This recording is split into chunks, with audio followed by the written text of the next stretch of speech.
Have you ever felt like you've been lied to, and then you have like this slimy feeling afterwards, like, oh man, I wish I would have known that. I wish I would have known the truth.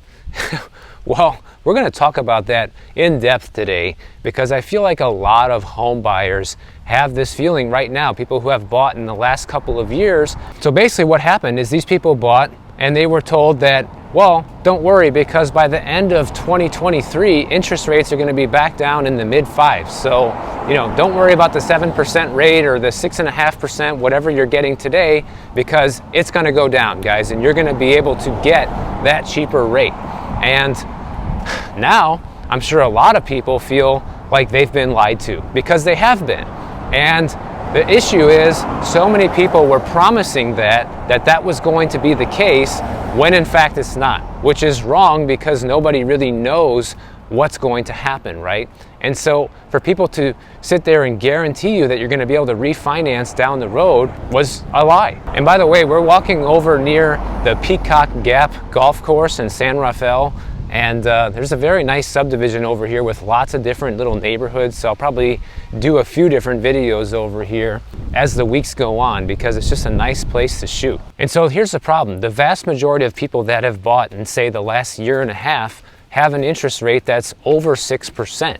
And they were sold this lie that, don't worry, buy now, refinance later. But US News, they surveyed recent home buyers and they asked them a bunch of different questions about how their experience went. And here's some of the information that they found out. Out of all the recent home buyers, 82% of them were assured that they could buy now and refinance later.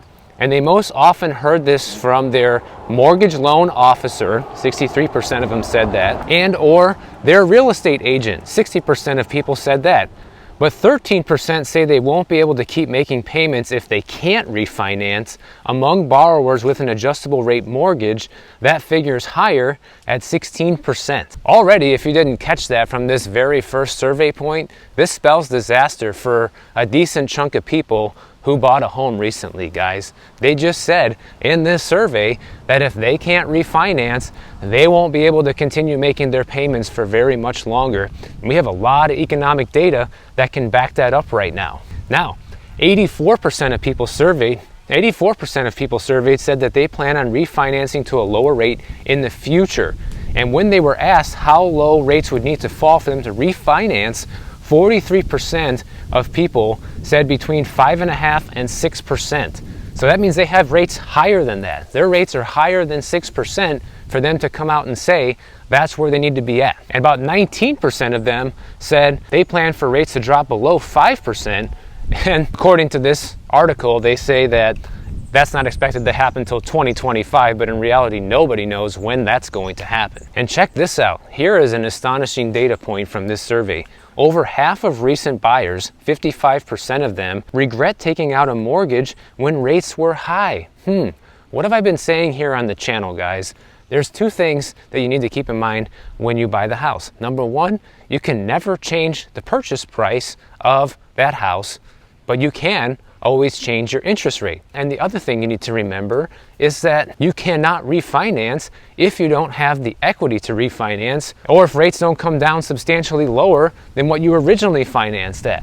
So those are two crucial elements to being able to just get a good deal on a home that you always need to remember. Now it says that first-time home buyers are much more likely to experience regret at 62% of them, actually. That's quite high, versus 39% of repeat home buyers. But it's still a lot, guys. It's still almost 40% of people who have bought a house before, bought another one, and now they're like, I wish I didn't have this 6.8% rate. And 50% of the people who answered this survey said that they feel trapped by their current mortgage rate and their monthly payment.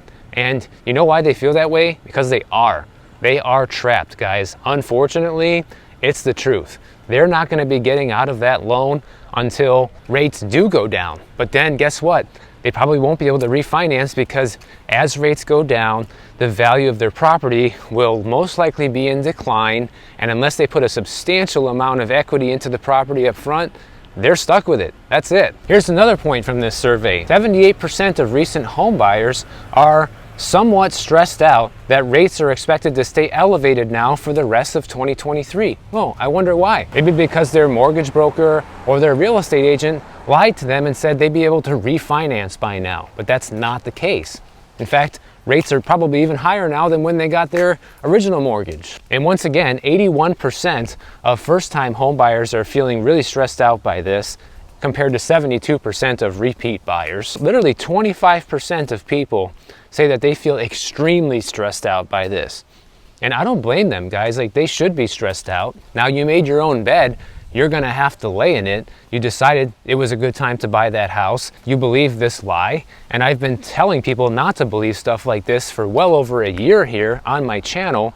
But I know not everybody sees these videos, and you can't control other people's behavior. That's why I make these videos, guys, to try and help people like this from going down the wrong road before it's too late. And unfortunately, it looks like there's a lot of people that could have heard some of this stuff a little bit earlier. Now, another point from this survey, 93% of people surveyed said that they did take steps to get a lower mortgage rate when buying their home. About 2/3 of them shopped around multiple lenders, and 1/3 of them took adjustable rate mortgages, which is really not good, or chose a shorter mortgage term, which is good if you did a 15-year instead. And about 19% of them bought mortgage discount points, which can save you a lot of money in the long run if you end up hanging onto that property for a long time. And here's the other big problem though, is that 73% of these people still believe that they're gonna be able to actually refinance within the next 2 years. So let's do a little math here. It's towards the end of 2023 now, when they already said rates were supposed to be lower, right? And then 2 years from now is gonna be towards the end of 2025. And I think rates probably will be lower, but what's gonna be the problem? Like we just discussed, when the rates actually are lower, so will the home prices. So they likely will not have the equity to actually refinance when the opportunity arises, unless they're able to pay off a large chunk of their home in the meantime. So that way they basically lower how much they owe on the home. That could also help. But like we just heard, a bunch of these people are feeling super stressed out by this, as well as the fact that they need to be able to refinance soon in order to be able to even make the payments. So we know they're not going to be paying a lot of extra money towards their principal and paying down that loan right now. Now, 13% of the people who answered this survey said that they don't think they can keep making their mortgage payments if they cannot refinance. And here's what their plan is if they can't pay. They said 25% of them would request a mortgage forbearance, 22% would apply for a loan modification, and 13% would sell the home. And a few other people said that they would declare bankruptcy. Now, I don't know this for sure, but I don't think any lenders are doing forbearances anymore, guys. Those are over with. That was a pandemic thing that was temporary, and they're not going to be doing that. Loan modifications, that's always something that lenders have done. But if you get into some sort of loan modification, you're just going to be extending the debt and likely increasing the amount of debt that you owe, just like they do for the FHA borrowers that get into trouble. Like, they'll give you a 40-year mortgage with FHA. So what are you doing? You're extending the amount of time you have to pay, extending how much you're going to have to owe in the end. So if you think that's a good thing and that's a good situation to get into, knock yourself out. The 13% that said that they would sell their home probably have the right idea, especially if they can still sell and not take a loss. If you're somebody in this position and you're listening to this, or you know somebody like that you know for sure you're not going to be able to continue making the payments without a refinance, don't count on it, guys. Sell right now while you can, because prices are still pretty high everywhere, and it's still a good time to sell. Rather than risk going into foreclosure or bankruptcy or trying to do some kind of loan modification, just accept that you made a mistake, get out of that house, maybe even walk away with a small profit, and try again later down the road when conditions are more favorable for you. And to make this even more disturbing, about 16% of the people that got adjustable rate mortgages, they also say that they're not going to be able to continue making their payments without a refinance coming soon. And whoever thought it was a good idea to do this, guys? Did nobody ever hear about what happened during the last housing crash? Did people really think that they were going to get an adjustable rate mortgage right now and refinance just a year later and all will be well? You've been duped, guys. You've been lied to. You've been fooled. So what can be learned from this whole situation that people fell into? This was a huge trap, and now everybody's stuck. So what's the takeaway, guys, from this part? Well, It's that buy now and refinance later is never a guarantee. You should never, ever, and I mean ever, go into a real estate transaction thinking that that's what you're going to do, because it won't be possible if you don't have the equity, or if interest rates don't fall to where you need them to. So you cannot bank on that, because those are two things that are largely outside your control. Unless you make a ton of cash and you can pay off your house in 3 years, then you can kind of bet on something like that. But if you're not somebody that makes that kind of money that can just pay off a home that quick, you're taking a massive risk. And as you heard from people who already did this, it's not working out. Here's another takeaway from it. People have unrealistic expectations of how fast and how far interest rates are going to fall. Okay? Whoever said that, besides from your realtor or the news or mortgage lenders, where did you ever get a guarantee that mortgage rates were going to be 5.5% by the end of this year?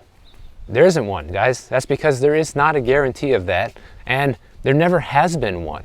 The Federal Reserve has been hawkish for the longest time, saying that they're going to continue raising rates, they're going to continue keeping rates higher than longer, and so far they have stuck to that plan. As of right now, there's no signs of them stopping that anytime soon. And especially now that we're seeing the 10-year Treasury go to, highs that we haven't seen since the 2008 financial crisis, you're going to see mortgage rates continue to climb, guys, because the higher that Treasury yield goes, the more you're going to see mortgage rates go.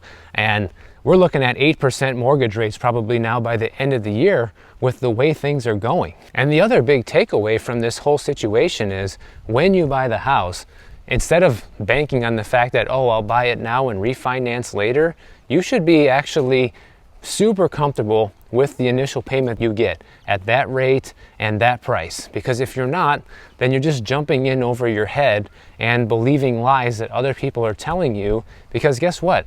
Your mortgage broker, or now your realtor, who told you that you would be able to refinance and now you can't, are they going to be there to pay your mortgage for these people who are struggling?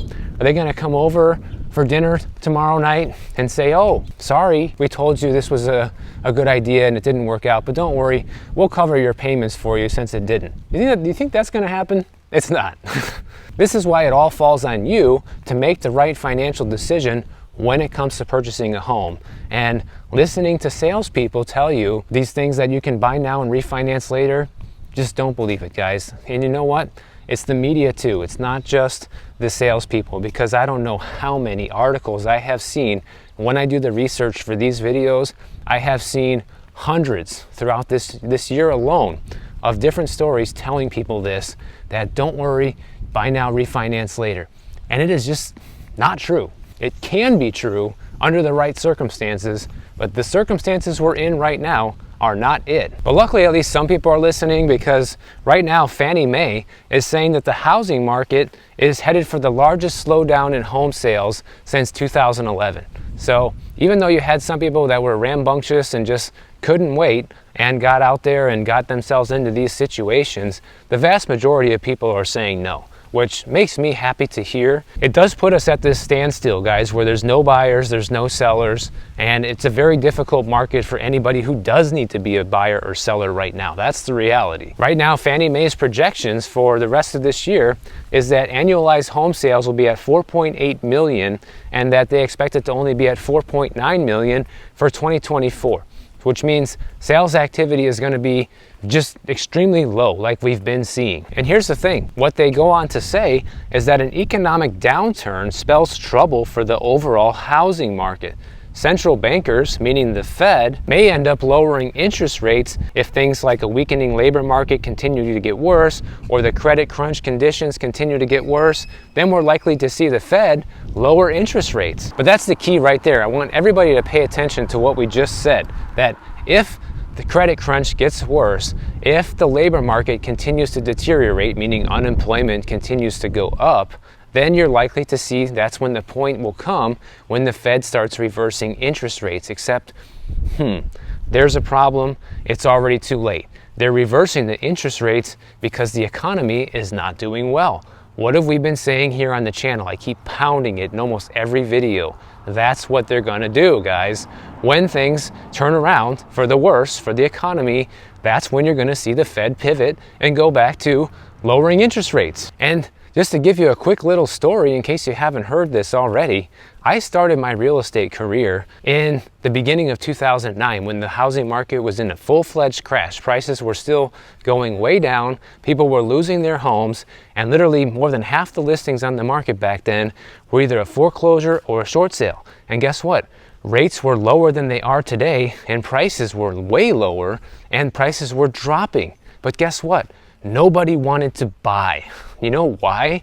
For a couple different reasons. Well, people who could actually afford to buy and who were financially well off to do so were thinking, well, I'm gonna wait because prices are continuing to go down. I'm gonna wait for the bottom. I'm not gonna buy yet, I'm gonna wait. And so people who could afford to buy were not buying on purpose because they knew things were gonna fall further.